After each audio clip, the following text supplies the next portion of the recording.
자, 우리 이번에는 초중등교육법을 좀 살펴볼게요. 초중등교육법 같은 경우에는 내용이 좀 많습니다.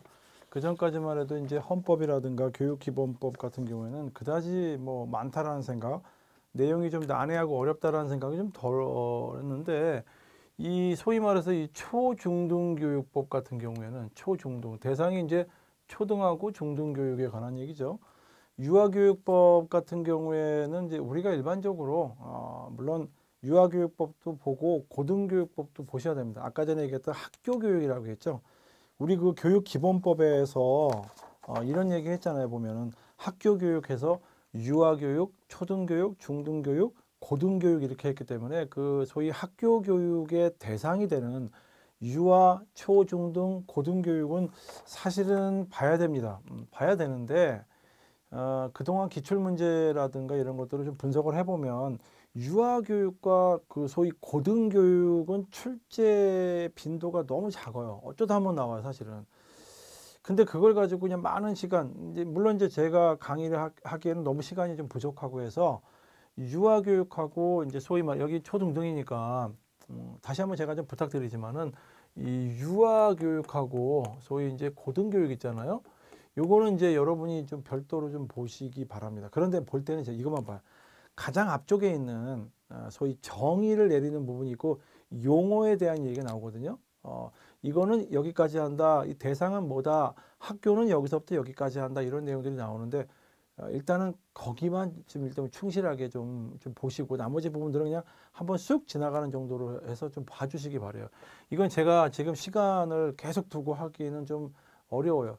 근데 이제 지금까지 출제됐던 내용들을 살펴보면 역시 초등학교, 그러니까 초등교육, 중등교육이 가장 많이 나왔어요. 가장 많이 나왔기 때문에 초등교육, 중등교육을 합쳐서 하나의 법률로 초중등교육 이렇게 했기 때문에 여기는 좀 우리가 좀 꼼꼼히 살펴볼 필요가 있겠죠. 여러분들도 합격을 하게 되면 대부분 이 소위 초등교육, 중등교육에 해당되는 지방직 공무원 같은 경우는 물론 국가직으로 합격을 하시는 분들도 학교에서 근무를 합니다. 국가직에서 소위 국립학교가 있어서 학교하는데 주로 이제 초등, 중등에서 근무를 하시기 때문에 물론 대학에 이제 국가직 같은 경우는 대학에도 가고 여러분들 제가 누누이 말씀드리지만 지방직으로 들어가신 다음에 대학의 행정실로 이렇게 옮겨가는 경우 있죠. 그런 경우가 꽤 많이 있습니다.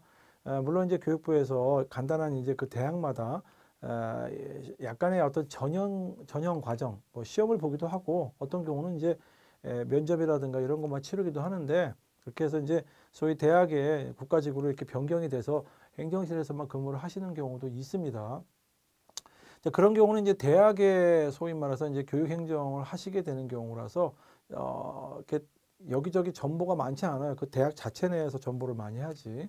근데 이제 지방직으로 교육청에서 근무를 하시게 되면 교육청 또 뭐 교육지원청도 있고 직속기관도 있고 학생 관련 뭐 생활관도 있고 학교에서 행정실에서도 근무를 할 수가 있겠죠. 좀 약간 다양한 측면이 있는 반면에 국가직 대학에서 근무를 하시게 되면 주로 대학에서의 행정을 주로 하시고 그 대학 내에서 이렇게 근무를 하시면서 오랫동안 이렇게 그 정년까지 하시는 경우들이 많이 있더라고요, 보면.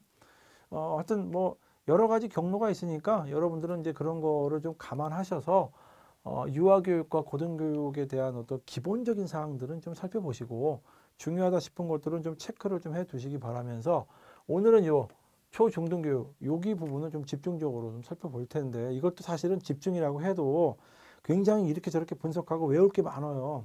그리고 그냥 외워지지도 않아 보면. 그래서 이쪽 부분은 좀 이렇게 저렇게 많은 설명이 좀 필요하기도 하다라고 볼 수 있습니다.